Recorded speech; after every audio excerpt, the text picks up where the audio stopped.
comes to scouting, there's many different methods to achieve the same end goal. However, in this video, I'm going to give you some scouting tips for tomatoes as you're looking for the good and also the bad. So don't always think you're always looking for bad or problem things. As we can see over here in this image, green lacewing eggs, a beneficial predatory insect, were found on this scouting mission, so it was a good thing. Yes, there's also some issues we found, and by implementing hopefully some of these ideas, you can be able to catch problems early so you can offer corrective measures and avoid them from becoming larger issues. So let's go out and do some scouting of some tomato plants.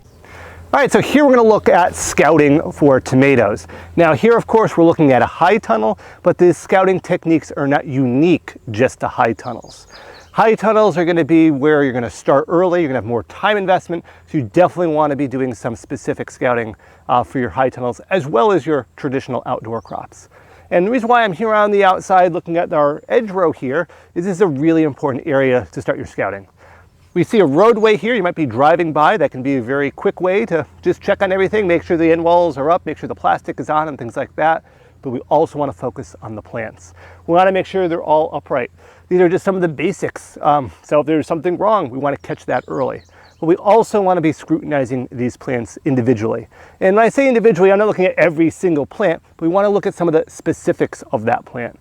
We want to start looking at some of the leaves. We want to look at some of the fruit. We want to look at the growing tips. All of these little aspects play into that because we're trying to catch any potential problems early.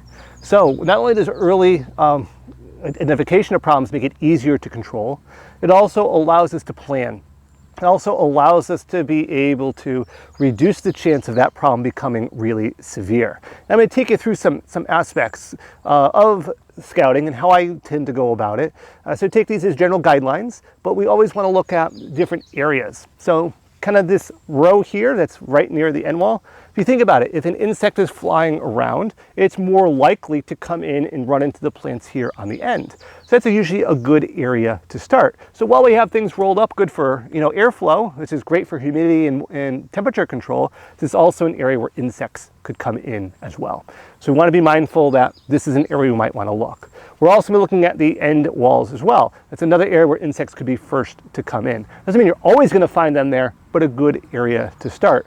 We also, when you're growing the same variety, also want to look at general consistency. We're seeing a plant that's noticeably lower than another. Maybe it got topped by a hormone. Maybe there's an issue going on with that plant. Maybe an irrigation line is getting clogged. Maybe there's an issue going on. So looking for consistency as well. So again, we always want to start here.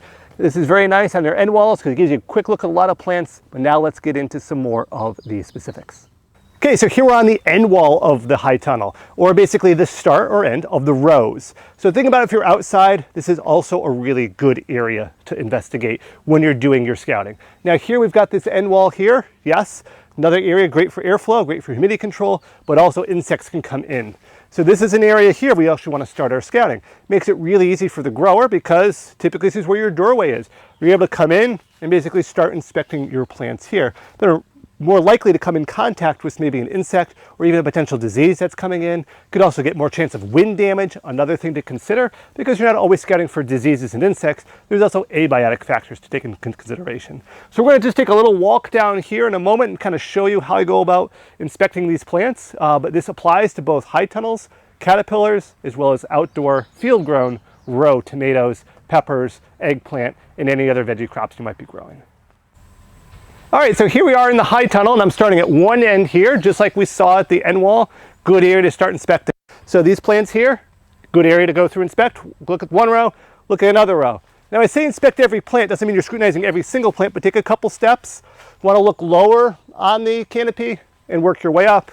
Take another couple steps, because sometimes with the wind and that airflow, insects can come in and start to lay their eggs a little bit further in. Yes, it might be an entry point, but they still can kind of come in and find issues here. Also, this is a fairly large high tunnel.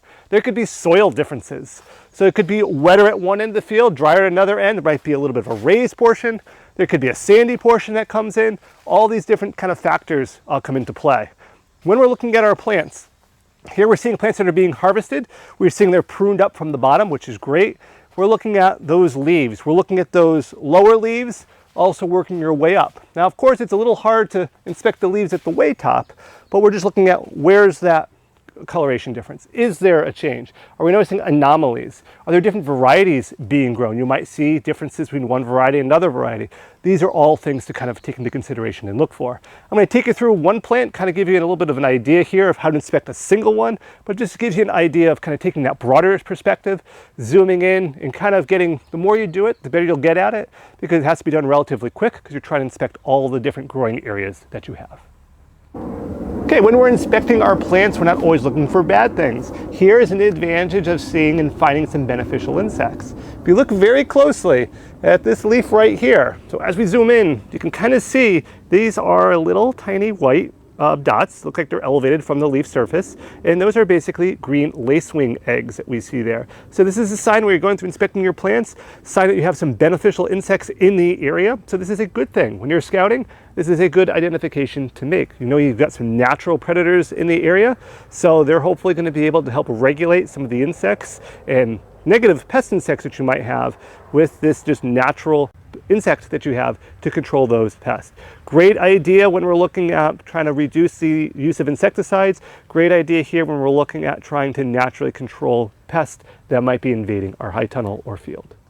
All right, so here we are looking at a plant here to inspect. We can see the bottom's been pruned up. Yes, we do have some suckers here that could potentially be removed, but we're also seeing some harvest going on, which is great.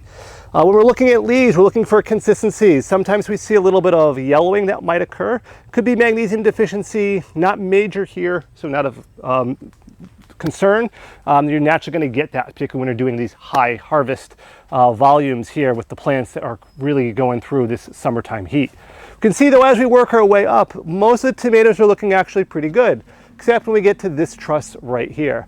So as I'm looking at this particular tomato, we can see traditional blossom end rot. Now we don't see it above, we don't see it below, we see it right here. And really it's the only one on the, there's only two I should say, on this actual truss. So this indicates that yes, this is blossom end rot. This does indicate calcium is a little bit deficient, but not seeing it throughout the whole plant, and also more importantly, not seeing it down the row indicates that this just might have been at a development time when it got really hot, blocked some of that calcium. So this would be an indication that yes, maybe you should start adding some more calcium, or potentially look at your boron levels in the soil, but this is not of major concern. Why? We only have one or two. We're not looking at the whole row, the whole plant. So these are just areas that you should be scouting for and identifying that. And it gives the grower a little bit of a hint here of what you should be looking for. But we don't see it spread out, so it's not as much of a concern, but it is something that should be addressed now so we don't see it throughout the crop. All right, so looking at this plant, here we are, walked our way down the row a little bit more. We do see some more of that yellowing here on the leaf surface, indicative of magnesium deficiency because it is occurring lower on the plant. For the most part though, we don't see any blossom end rot. Great thing. We do see a little bit of cracking though. So if you look at this one here, you can see a little splitting going on, a little bit of damage going on here. This also indicates that yes, there's been probably some temperature fluctuations, increasing the odds of that splitting. You can also see maybe some cap facing going on here. And that might just traditionally happen. For the most part, we don't see it very consistent on the plant or down the row. All a good sign that we're catching problems early and we're mindful of those. We're trying to make corrective measures where we can, making sure our watering is consistent, making sure this area of soil is good. These are all just little ways when you see this to help act as a little way to check. So if it was a little problem, it doesn't become a larger problem. All right, so here we're looking at another plant inspection, and here we found something that might be a little harder to spot. Looks all nice and green here, but we see a little bit of feeding on some leaves. That's an indication to start looking a little bit further. And we find a little frass, we find a little bit of droppings, which is these dark coloration. And sure enough, in here, so the camera can pick it up, it's a hornworm. These are voracious feeders on tomatoes. They can top plants, which of course, if it occurs early in the season, is not going to be a good thing. So we can see how they blend in pretty good with the leaves, and going through and trying to identify them, find them, you can see when you put a contrasting background how much that they pop, so to speak. You want to pull these off the plants and really just step on them for control. And these are just things we want to be considering and thinking about, other things we want to scout for, other things that aren't necessarily disease or abiotic factors. There can be small insects, but there can also be large insects that can cause issues with our plants.